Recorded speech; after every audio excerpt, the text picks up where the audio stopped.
अक्सर हम सोचते हैं कि स्मार्ट हाउसवाइफ मतलब स्मार्ट होना, ज़्यादा पढ़े लिखे होना, सुंदर होना, बाहर नौकरी करना, लेकिन हकीकत इन सब से बिल्कुल अलग होती है। स्मार्ट होने का मतलब सुंदर होना नहीं होता है। स्मार्ट होने का मतलब है कि आप अपने घर के कामों को, घर के मेंबर्स, हर चीज़ को किस तरीके से मैनेज करते हो, किस तरीके से संभालते हो, वही होता है स्मार्ट होना।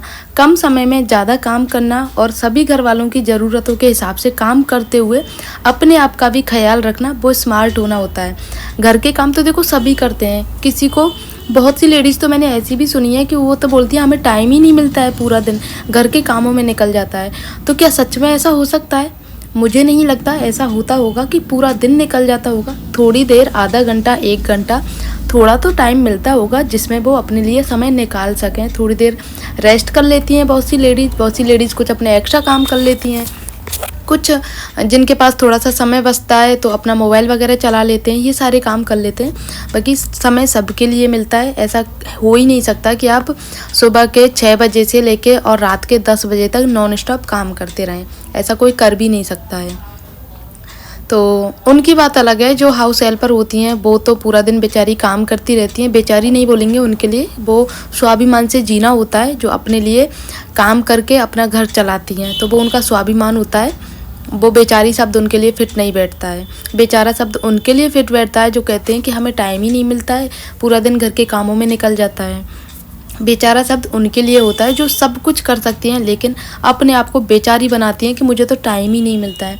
तो भाई सुबह उठ के अगर तरीके से घर के कामों को मैनेज करो ना, तो ऐसा आपको समय भी मिलेगा और आपका जो पॉजिटिविटी है ना आपके आसपास वो भी रहेगी। वरना आप चिड़चिड़ी बनी रहोगे पूरा दिन।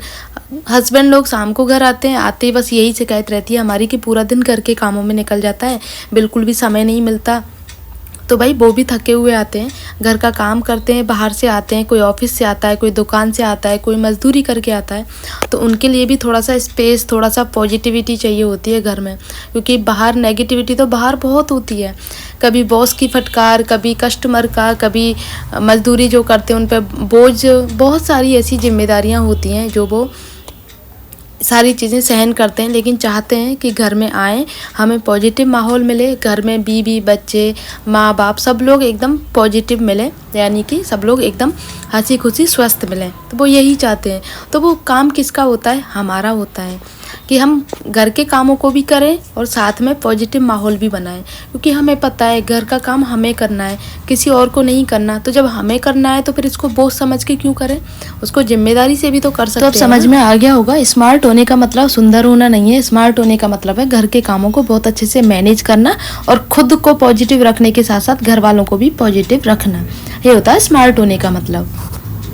हे गाइस, गुड मॉर्निंग, जय श्री कृष्णा, राधे राधे। कैसे हो आप लोग? उम्मीद करती हूँ आप सब लोग अच्छे होंगे। मैं भी एकदम अच्छी हूँ। तो अभी सुबह का टाइम है, सुबह के 8 बज रहे हैं। बच्चे मेरे दोनों स्कूल जा चुके हैं और अभी हर्षित को भेजा था। अब मैं अपने घर के काम शुरू करूँगी। और कल से मेरी तबीयत ठीक नहीं है, थोड़ा सा ऐसा वीक फील हो रहा है मुझे। और घर के काम भी, गर्मी है ना, गर्मियों में बिल्कुल काम करने का मन नहीं करता। सच बताऊँ ना तो ऐसा लगता है जल्दी से काम ख़त्म करो और रूम में बैठो आराम से। तो कल से ज़्यादा टेम्परेचर हाई हो गया है। कल तो भाई मैंने ना, मैं एसी नहीं चलाती, बहुत कम एसी चलाती हूँ जैसा कि मैंने आप लोगों को बताया था। लेकिन कल मैंने दिन में भी एसी चलाया था। कल पूरी रात और पूरे दिन एसी चला था। ऐसी हालत हो गई थी गर्मी के मारे। बच्चों को भी अपने ही रूम में सुलाया था क्योंकि उस रूम में मतलब अभी एग्जॉस्ट फैन नहीं लगवाया। वो जो आप देख रहे हो ना वो जगह खाली है, उसमें एग्जॉस्ट फैन लगेगा जिससे बच्चों को थोड़ा सा वेंटिलेशन मिलता रहे। आज रात को एसी चलाया था तो बच्चों को, हर्षित के कफ एंड कोल्ड हो गया है एक ही रात में। तो इसीलिए थोड़ा सा मैं एसी से अवॉइड करती हूँ बच्चों को। बाहर क्या गिर गया किसी का।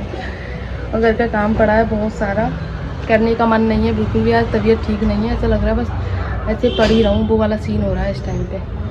और आज वॉशिंग मशीन भी ख़राब हो गई, ड्रायर नहीं चल रहा। उसका वॉशर तो चल रहा है लेकिन ड्रायर नहीं चल रहा। तो अभी तो पति थे बोल के गए उनको उठा के रख देना, ड्रायर मत करना, मतलब वॉशरूम में रख देना, हाथ से मत करना, निचोड़ना उनको। तो मैं अभी मशीन भिजवा रहा हूँ दूसरी, तो उनसे ड्रायर कर लेना। तो वो दूसरी भिजवाएंगे तब मैं ड्रायर करूँगी।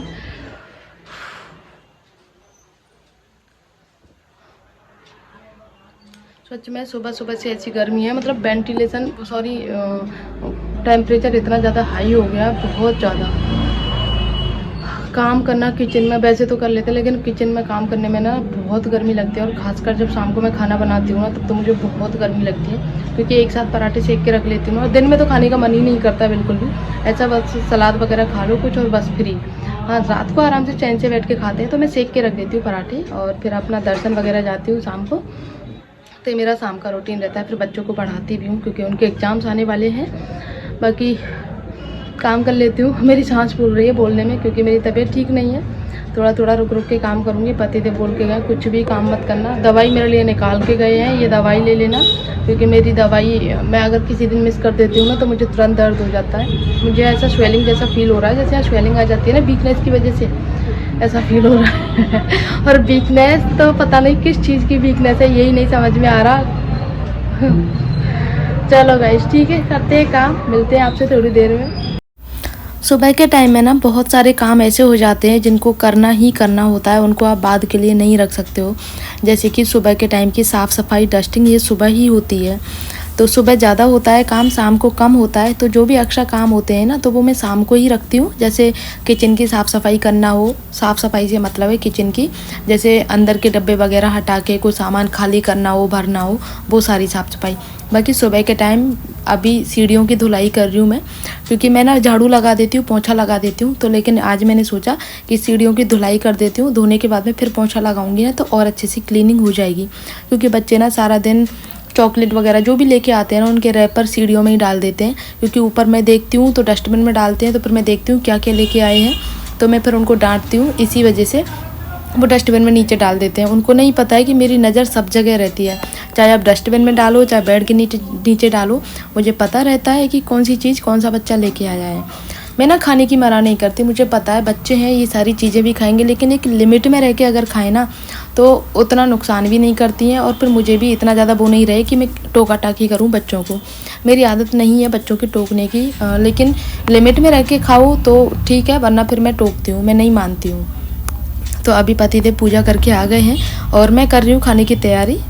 पहले तो बोला था पतिदेव ने कि कचौड़ियाँ लेके आऊँगा, तो मैंने नाश्ता नहीं बनाया था, लेकिन फिर बोल रहे थे कि गर्मी का टाइम है, मैदे खाना नुकसान हो जाएगा, तो तू नाश्ता ही बना ले घर पे, वही ठीक है। तो मैं बना रही हूँ पोहा, साथ में दूध गर्म कर लिया है। और पूजा करके आए हैं, तो आज मैं पूजा करने नहीं गई थी, तो मेरे चंदन लगा दिया है, तिलक लगा दिया है। और जो भोलेनाथ का जल होता है ना, वो भी रोज़ पिला देते हैं आके क्योंकि पता है ना ये तो पिएगी नहीं, तो आके पहले फ्रिज पर रख देते थे पी लेना, फिर मुझे याद नहीं रहता था, तो अब खुद से पिला देते हैं, तो मैं पी लेती हूँ। और अभी नाश्ता वगैरह सब लोग बन जाएगा, तो सब लोग साथ में बैठ के नाश्ता करेंगे। देन उसके बाद में फिर मैं खाने पीने की तैयारी करूँगी। थोड़ी बहुत तो हो गई है, थोड़ी बहुत और बाकी रह गई है, तो उसको करना है गाइस। और आज अक्षय तृतीया है, तो अक्षय तृतीया के दिन सत्तू बनाते हैं, यानी कि सत्तू का आटा लेके आते हैं, उसमें शक्कर डाल के और ठंडे पानी से, फ्रिज के पानी से उसको घोल के रख देते हैं, बहुत ठंडक करता है। और अक्षय तृतीया के दिन इसको खाना बहुत शुभ माना जाता है। तो सब लोगों के लिए बनाया मम्मी ने, मुझे थोड़ा कम अच्छा लगता है, तो मैंने बोला था मैं प्रसाद ले लूँगी थोड़ा सा, बाकी अभी पतिदेव खा लेंगे। और सब लोग एक एक कटोरी निकाल के रख दिया है, हमारे ज़रूर बनता है। और ब्रज में ना इन चीज़ों को लेकर के बहुत ज़्यादा ही भाव होता है। हर छोटे छोटे जो त्यौहार होते हैं ना, उस त्यौहार पे क्या बनेगा वही बनता है। तो ये होता है ठाकुर जी जिसको का जिस चीज़ का भोग लगना है ना, वो लगेगा, चाहे कोई खाए या ना खाए। तो जब ठाकुर जी का भोग लग जाता है तो सब लोग खा लेते हैं, किसी को नहीं पसंद होता है तो थोड़ा खा लेते हैं, लेकिन खा लेते हैं। तो सत्तू अब पतिदेव लेके गए, मैं नाश्ता लेके चलती हूँ। मुझे नहीं पता था सत्तू बनाने की, मतलब अक्षय तृतीया का पता था, लेकिन सत्तू का नहीं पता था कि मम्मी ने बना दिया है। मुझे लगा था थोड़ा थोड़ा सा बनाया होगा, तो वरना मैं नाश्ता नहीं बनाती, लेकिन अब नाश्ता भी बना दिया है। एक एक कटोरी सबका सत्तू भी है, प्लस दूध भी है। तो दूध तो हमने बाद में नहीं पिया था, मैंने बना तो लिया था, लेकिन बाद में मैंने और पतिदेव हम दोनों ने ही नहीं पिया था, दूध रख दिया था। और यहाँ पे छोटे मोटे काम होते हैं किचन के, वो अभी फिनिश कर लेती हूँ। देन बाद में फिर अपनी दवाई वगैरह लेके जब अपना काम कंटिन्यू करूँगी, क्योंकि काम अभी ऊपर का भी रह गया है। जैसे कपड़े वगैरह हैं धो के मैंने रख दिए थे, तो उनको भी सुखाना बाकी है, प्लस नाश्ता भी करना है अभी साथ में बैठ के। तो मेरी ये है कि चाहे मैं काम के लिए लेट हो जाऊँ, लेकिन नाश्ता और सुबह की चाय साथ बैठ के ही करती हूँ मैं। खाना तो पतिदेव अपने शॉप पे खाते हैं, मैं अपने घर में खाती हूँ, तो खाना साथ में नहीं खाते हैं। बाकी रात का खाना भी साथ में ही खाते हैं, क्योंकि मेरे पे खाया ही नहीं जाता है अकेले। दिन में मैं ऐसे ही करती हूँ, रोज़ का मेरा ये रह गया है कि दिन में भूख ही नहीं लगती है। अगर कोई साथ में रहता है तो खा लेती हूँ, अदरवाइज़ नहीं खाती हूँ मैं। अब जब बच्चे जल्दी छुट्टी हो जाती है बच्चों की तो साथ में बच्चों की खा लेती हूँ। और सुबह का नाश्ता तो पति के साथ ही करती हूँ मैं, यहाँ पे मम्मी को दे देती हूँ। नीचे जगह नहीं रहती है नाश्ता करने की तो हम शुरू से ही ऊपर रूम में नाश्ता करते हैं। ये हमारा पर्सनल है कि सुबह सुबह साथ में बैठ के आराम से चाय पीते नाश्ता करते हैं। फिर मैं डेली जाती हूँ शाम को गिरिराज जी के दर्शन करने के लिए। तो आज मैंने ये वाली साड़ी बहुत टाइम के बाद में पहनी थी, कॉटन है ना इसीलिए। और ये है दानकाटी का मंदिर, वहाँ पे मैं थोड़ी देर बैठ के आती हूँ। तो यहाँ राम दरबार भी है और अभी तो भीड़ नहीं है क्योंकि सैटरडे संडे ज़्यादा भीड़ रहती है। अभी तो 2-4 लोग ही हैं जो आप अच्छे से बैठ सकते हो, आराम कर सकते हो। और उसके बाद मैं फिर दिखाती हूँ आप लोगों को, आप कराती हूँ दानकाटी गिरिराज जी के दर्शन।